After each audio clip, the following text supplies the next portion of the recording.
মুসা আলাইহিস সালাম আল্লাহর সাথে সরাসরি কথা বলতেন। ওয়াকাল্লামাল্লাহু মুসা তাকলিমা। সুবহানাল্লাহ পড়েন, আওয়াজ তুলে সবাই বলেন সুবহানাল্লাহ। এখন বনি ইসরাইল হচ্ছে পৃথিবীর সবচেয়ে গোয়ার জাতি।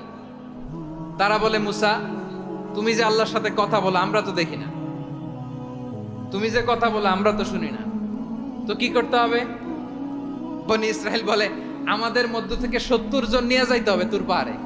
ওরা আয়সা যদি কয় হয় আমরা শুনছি, তাহলে বিশ্বাস করব। কত বড় ডাকাত দেখছেন বনি ইসরাইল। এদের চেয়ে গোয়ার জাতি নাই। এত গোয়ার তুমি করেছো মুসা আলাইহিস সালামের সাথে। তুমি যে আল্লাহর সাথে কথা বলে আমরা তো দেখি, কি করব? 70 জন আমাদের বন্ধু বান্ধব যে যদি দেখে, তারা বললে ওকে আস, 70 জন আস। 70 জন নিয়ে গেল। মুসা আলাইহিস সালাম হারুন আলাইহিস সালামকে খেলাফা দিয়ে গেলেন, আল্লাহ ওনাকে নবী বানালেন। মুসা আলাইহিস সালাম বললেন, হারুন খবরদার, বনি ইসরাইলের মধ্যে তাওহীদের বাণী প্রচার করবা, ঐক্য ধরে রাখবা, বিচ্ছিন্ন হতে দিবা না। চলে গেছে। এইদিকে বনি ইসরাইলের এক দুষ্ট লোক ছিল, নাম সামিরি। কি নাম? সামিরি।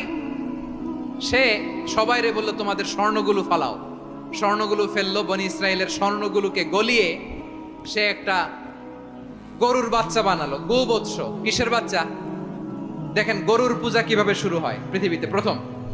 গোবৎস পূজা, গরুর বাচ্চার পূজা কিভাবে। সে স্বর্ণ গলিয়ে গরুর বাচ্চা করে, জিবরাইল আলাইহিস সালাম যে জমিনে এসেছিলেন, ওই ফেরেশতার পায়ের নিচের একটু মাটি সে বুদ্ধি করে প্যাকেটে রেখে দিছিল। সে গরুর বাচ্চা বানায় স্বর্ণ দিয়ে গলিয়ে ওই মাটি এটার মধ্যে ঢুকাই দিছে বেলকি দেওয়ার জন্য। স্বর্ণ দিয়ে বানানো গোবৎস গরুর বাচ্চার গায়ে যখন সেই মাটি ছুঁড়ে দেয়া হলো, এখন বাছুরের ভেতর থেকে ভ্যাঁ ভ্যাঁ আওয়াজ আসতেছে। কি আসতেছে? সবাই তো অবাক। সামিরি বলে, আরে তোমরা যে 70 জন দিয়ে মুসা আলাইহিস সালামরে পাঠাইছো, ওইদিকে এত ঘুরতেছে, আল্লাহরে খুঁজে পায় না, আল্লাহ তো এটার ভিতরে ঢুকছে। নাউজুবিল্লাহ বলবেন না? তোমরা যে 70 জন দিয়ে পাঠাইলা, 70 জন নিয়ে মুসা আলাইহিস সালাম খালি ঘুরতেছে, আল্লাহরে পায় না। পাবে কেমনে? আল্লাহ তো, নাউজুবিল্লাহ, এটার ভিতরে সেজদা দাও। এই সেজদা দিয়ে গেল। আল্লাহর নবী হারুন আলাইহিস সালাম বললেন, খবরদার, এটা সুস্পষ্ট শিরক। আল্লাহর যুদ্ধ বেঁধে যাওয়ার আশঙ্কায় প্রতিরোধ করলেন না, আক্রমণ করলেন না, শুধু দাওয়াত দিলেন। ইন দা মিন টাইম মুসা আলাইহিস সালাম আল্লাহর সাথে কথা বলে যখন ফিরে আসলেন, দেখলেন বনি ইসরাইলের অধিকাংশ লোক মুশরিক হয়ে গেছে। মুশরিক হয়ে গেছে। মুসা আলাইহিস সালাম রেগে গেলেন। রেগে প্রথমে বনি ইসরাইলদেরকে অ্যাটাক না করে ভাইয়ের দাড়ি ধরলেন। হারুন আলাইহিস সালামের দাড়ি আর চুল। মেজাজি নবী ছিলেন। হারুন, তুমি কি করলা? তোমার কি দায়িত্ব দিয়ে গেলাম, তুমি কি করলা? তুমি থাকতে বনি ইসরাইল কেমন করে শিরকের কাজে নিমজ্জিত হয়ে যায়? সাইয়েদনা হারুন আলাইহিস সালাম বললেন, ইন্নী, কোরআন সাক্ষী, কোরআন থেকে কোট করছি, ইন্নী খাশিতু আন তাকুলা ফাররাকতা বাইনা বনি ইসরাঈলা ওয়া লাম তারকুব কওলি। ও আমার ভাই, আমার দাড়ি ধরবেন না, আমার মারবেন না।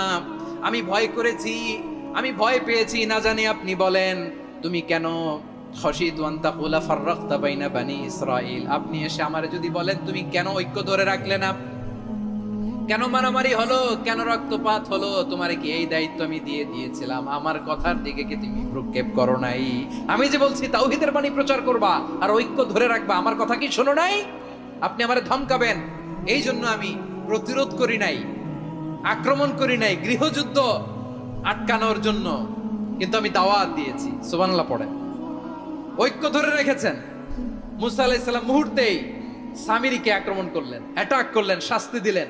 মুহূর্তেই ওই গোবৎস গরুর বাছুরকে ভেঙে চুড়ে মেসাকার করে সাগরের মধ্যে ভাসিয়ে দিলেন। পুরো বনি ইসরাইলকে আবার তাওহীদের উপর প্রতিষ্ঠিত করলেন। পড়েন সুবহানাল্লাহ। এই ঘটনা থেকে শিক্ষা কি? শিক্ষা হচ্ছে, আপনি শিরকের আড্ডাখানা দেখলেও বৃহৎ স্বার্থে তাওহীদের দাওয়াত দিবেন, প্রয়োজনে আপনি ঐক্য নষ্ট করবেন না। সুবহানাল্লাহ পড়বেন না? তাহলে ঐক্যের গুরুত্ব বেশি না কম? বলেন, আওয়াজ করে বলেন। ওয়াতাসিমু বিহাবলিল্লাহি জামিআ, আল্লাহর রশিকে আঁকড়ে ধরো।